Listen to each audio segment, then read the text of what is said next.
Teagan Ketchum's Olympic dream was almost wiped away before it began. 7 years old. It was in first grade.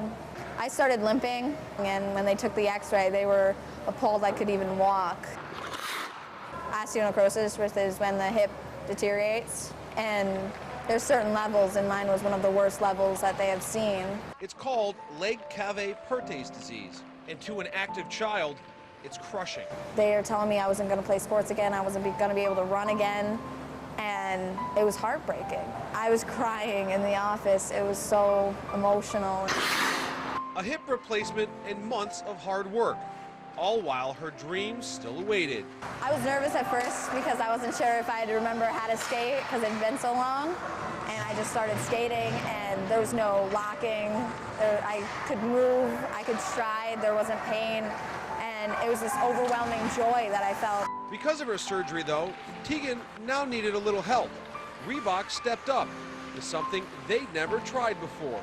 They were like, we'd be glad to help. And they actually took carbon fiber, which is so much lighter than rubber, and put it on the bottom of my skate. I didn't know until I looked at her skate. Her one skate has a lift in it, because the one leg is shorter. I felt like I was flying. I felt like I was faster than anybody in the world with skating.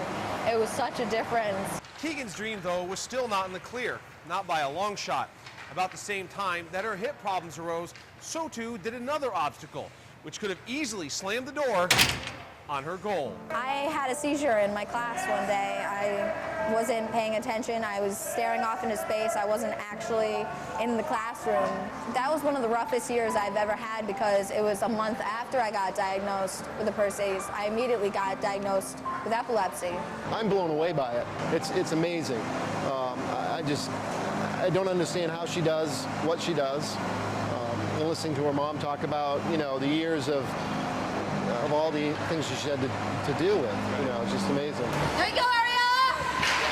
Keep working, kid! Olympic hopefuls, after all, don't give up hope. I can see it on her face once in a while, but she never says a word. I'm a very stubborn person when it comes to that. I try to work through the pain as best I can. We played a game up in Chazy, and it was a pretty grueling game, and we get back to the hotel, and she's filling up the tub with ice and water, and she's climbing in there. It's a huge dedication. Again, it's convincing yourself to sit just for 10 minutes in ice cold water.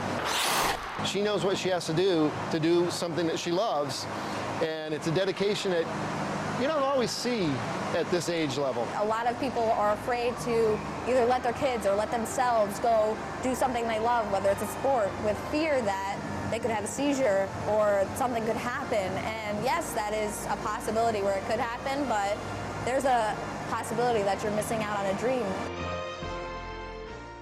In Albany, Scott Morlock, Fox 23 Sports.